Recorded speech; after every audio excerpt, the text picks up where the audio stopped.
Hello les gars, aujourd'hui on est pour un nouvel épisode des Montres avec à Lausanne avec deux passionnés de l'horlogerie. Ils ont un business à côté qui s'appelle B&R Vintage Watches. Ils vont nous montrer quelques pièces que j'ai bien aimées. Enjoy!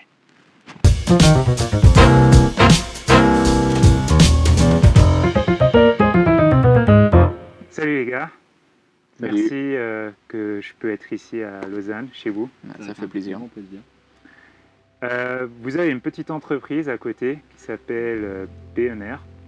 Exactement. Vous vendez les montres que vous avez aujourd'hui ici. Exactement. Certaines. Toi, tu n'as pas de collection en ce moment, Non. Tim. Et Alex, tu as une petite belle collection, disons, qui est assez sérieuse. C'est le début, Je pense que ce serait intéressant de commencer avec la première pièce que tu as ramenée, c'est la Longines. Oui, c'est une Longines en fait que j'ai eue par mon père en fait quand j'avais 15 ans. Mhm. C'est un peu la première montre, on va dire, de qualité que j'ai eue. C'est elle qui m'a appris à apprécier les détails, à regarder tous les petits détails, toutes les petites subtilités qu'on peut trouver sur un cadran, un boîtier. Pourquoi une montre a tant d'intérêt. Alors que là, pour l'instant, c'est basique. Enfin, c'est très basique comme mouvement, c'est un quartz. Hein. Donc comme quoi on peut commencer avec un quartz aussi. Et on peut tout autant aimer les quartz que les. Je pense pas qu'il faut mettre un snobisme du mécanique par-dessus. C'est vraiment la montre qui m'a introduit à ça. Donc c'est grâce à cette Longines et je la vendrai pour rien au monde. Vraiment, c'est la montre probablement qui a le plus de valeur sentimentale pour moi dans ma collection.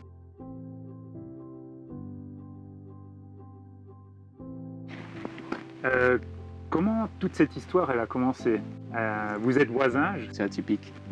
parce que vous avez les deux la même passion, et puis après d'être amis si longtemps et d'avoir cet hobby à côté, c'est rare.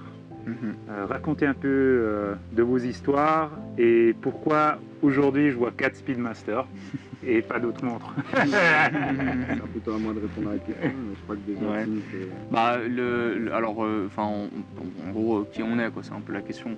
Donc, on est deux amis d'enfance, on a les deux 22 ans, on se connaît depuis, je pense, 15-16 ans.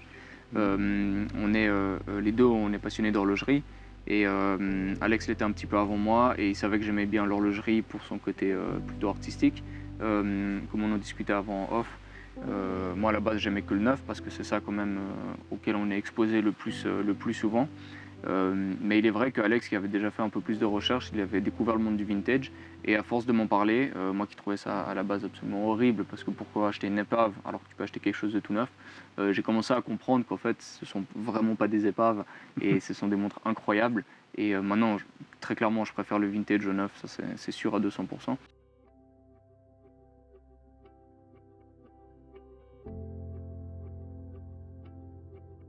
Les 4 Speedmaster, je trouve qu'ils sont très intéressantes parce que c'est de chaque année une, presque.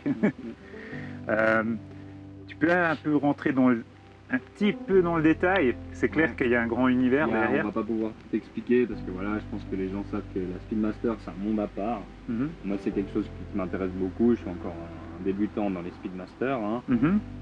Mais à force d'en voir et tout, on commence à un peu comme le disait Tim avant, s'aiguiser l'œil. C'est un peu aussi pour ça qu'on fait ça, quoi. Et donc là on a 4 années différentes. On a une 1978, Mhm. une 1976, Mhm. une 1969 et une 1967. Donc je pense que les gens connaissent quand même si on ne connaît pas trop les Speedmaster, on sait en général il y a 2 calibres qui les ont équipés. On a le 861, c'est un calibre un peu plus robuste mais un peu moins prestigieux car moins complexe à faire. Et là on a un calibre à roue à colonne qui est le fameux légendaire 321 qui a été porté par les astronautes. Ouais. À savoir que là on a exactement la même référence que portait le pilote du module Michael Collins sur Apollo 11. Donc c'est vraiment une pièce incroyable avec tous ses composants d'origine bien sûr. Donc après voilà, ça va être, faut connaître un peu pour comprendre un peu ces différences. On a des différences plus ou moins notoires, un logo appliqué en métal, des index plus longs, le fameux step dial qui a été fait aussi, qui est sur celle-ci aussi, mais qui a les index plus courts. Donc c'est une série de petites différences qui font en fait un total, un overall de subtilité, mais qui rendent une montre complètement différente. Après on a aussi l'association des bracelets, là on a quelque chose d'un peu plus vintage. sur un NATO, on aura quelque chose de plus militaire, ou bien un peu plus comme les portaient les astronautes, avec des NATO par-dessus. Là, on a les fameux 1171, qui sont les bracelets qu'on retrouve pendant une vingtaine d'années sur les Speedmaster, les plus communs. Et là, on a les, pour moi, que je trouve juste splendides, les Flatlink Omega, qui sont des bracelets juste magnifiques, assez fragiles, élastiques, ils étaient avec des maillons qui se détendaient. Donc souvent très détendus et souvent en mauvais état, d'où aussi leur valeur sur le marché et leur rareté de plus en plus accentuée. Là, on a un 1039 qui est le bracelet le plus répandu entre guillemets des Flatlink, mais qui est quand même relativement rare. Tu viens de commencer de collectionner Ouais. à l'œil nu, tu vas dans la boutique Omega, tu vois ça, Ouais. tu dis bah, c'est la même chose que mon ami a, Ouais. mais c'est de 69. Ouais. Mais il y a quand même ces petits changements avec le step dial, Exact. c'est dans le détail. Oui, Mhm. vraiment. Après, on a Mhm. des détails un peu plus gros, comme le fond qui, après 69, a la fameuse mention portée sur la Lune, sélectionnée par la NASA. Et On a là, différentes exécutions de caseback, Mhm. straight writing, les médaillons comme ça. Et là, par exemple, sur ces deux pièces, on a le fameux fond Primoon, où on voit uniquement l'hippocampe avec la mention Speedmaster. Ouais. Donc, telles qu'elles ont été portées par les astronautes, en fait.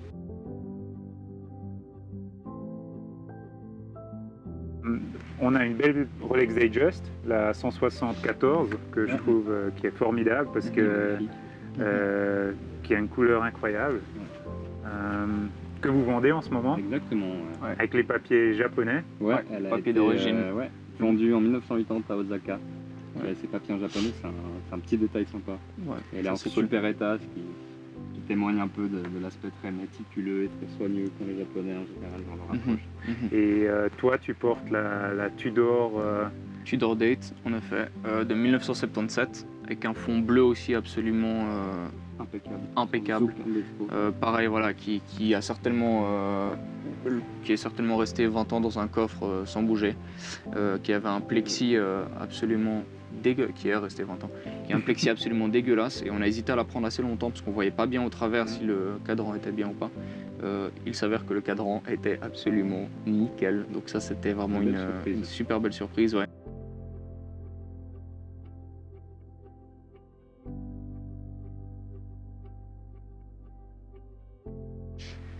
C'est ce qu'on disait avant de s'aiguiser l'œil, voilà, on a une Tudor, on a une Datejust, on a des Speed et on a vraiment des budgets hyper variés sur toutes ces montres, et on a même, ici toi tu portes la Swatch, la AP, je veux dire ici on a pour tous les goûts, toutes les couleurs, tous les budgets, et au final c'est ça qui est passionnant. Il y en a pas une qui vaut mieux que l'autre, que ce soit parce qu'elle est plus vieille, parce qu'elle est plus chère, parce qu'elle est je ne sais pas quoi, parce qu'elle est en or, on s'en fout.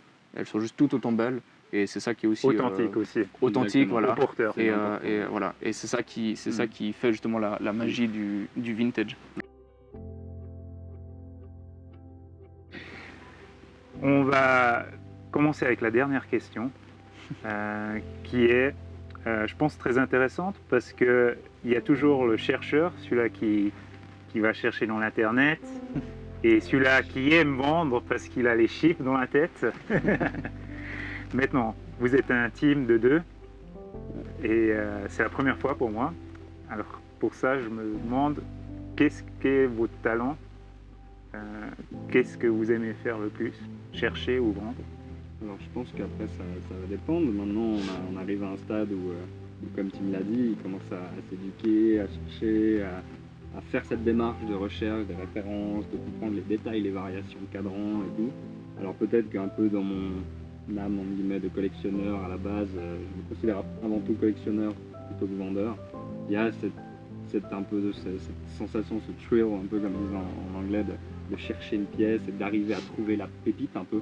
Par exemple celle-ci que j'ai pu trouver, je suis seulement le deuxième propriétaire et elle avait été retrouvée par la famille, en fait elle vient de la famille du propriétaire, qui était décédé, ils ont vidé sa maison, ils ont trouvé ça au fond d'un tiroir. La montre n'a pas été portée pendant 50 ans, elle est toute d'origine, je suis que le deuxième propriétaire et rien que pour ça, celle-ci je vais la garder si possible à vie. Donc peut-être je serais un peu plus le chercheur là-dedans, même si j'aime les deux, j'aime aussi la façon de transmettre une pièce à quelqu'un d'autre. Mais après, je pense que Tim peut rebondir là-dessus aussi. Je pense que, ouais, alors bon, enfin, je comprends aussi que c'est pour la blague, mais le côté les chiffres dans la tête et tout, bah, ça devrait un peu, je pense que c'est le titre qui me revient un peu, même si c'est un peu grossier de dire ça comme ça. Mais c'est plutôt pour le côté, enfin nous c'est voilà la transmission d'une passion qu'on partage et comme on en avait parlé en dehors off caméra. On a vendu il n'y a pas longtemps une 1601 justement qu'on a reçue avec celle-là à quelqu'un qui était le cousin d'une autre personne à qui on avait vendu une Rolex aussi. Et c'est cette personne qui lui a dit bon écoute va chez eux, ils vendent des belles pièces, je crois qu'ils ont une 1601 qui arrive, etc. Le gars nous a écrit ouais, à ce qui paraît vous avez une 1601 et tout. Donc voilà, ce côté aussi, savoir que des personnes parlent de nous en bien pour la qualité du travail qu'on propose. C'est quelque chose de hyper gratifiant et moi je trouve énormément de plaisir. Donc moi je fais une école de management hôtelier et enfin une université de haute études et Alex il est à l'EPFL, donc université pour l'architecture.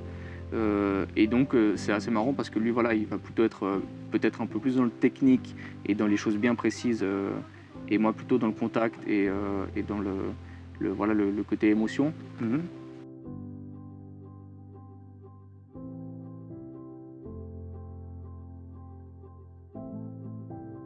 Je trouve que c'est super que des jeunes suivent cette passion parce que je pense que c'est pas encore très présent chez les jeunes. Mais ça commence, hein. Je pense que les réseaux sociaux ils aident énormément à... Instagram vraiment ça a accéléré les choses, on a vu beaucoup de jeunes, ça nous fait plaisir, on voit aussi beaucoup de vendre à des jeunes et un peu sur leur première monte, une grande étape importante, une fois qu'on a aussi, on va pas se mentir, une belle somme dans une pièce et souvent c'est une pièce, moi typiquement la première fois que j'ai acheté une très grosse montre, entre guillemets une très belle pièce, c'était cette de marre et super belle. Jamais je la vendrai. C'est quelque chose qui va rester avec moi à vie. Mais merci beaucoup à vous deux. Et sûrement à une prochaine fois quand toi tu as une collection. Non, mais un jour viendra où j'aurai une collection. Et tu me la... Je vais te saouler avec ça et tu seras obligé de faire une vidéo que avec moi et je te présenterai toute ma collecte et on passera 3 heures par pièce. Et super, je ne te lâcherai pas la grappe, je te préviens déjà. Non, mais merci à toi, ça nous a fait plaisir et à la prochaine et bonne chance. À la prochaine. Merci, c'est cool. Ciao.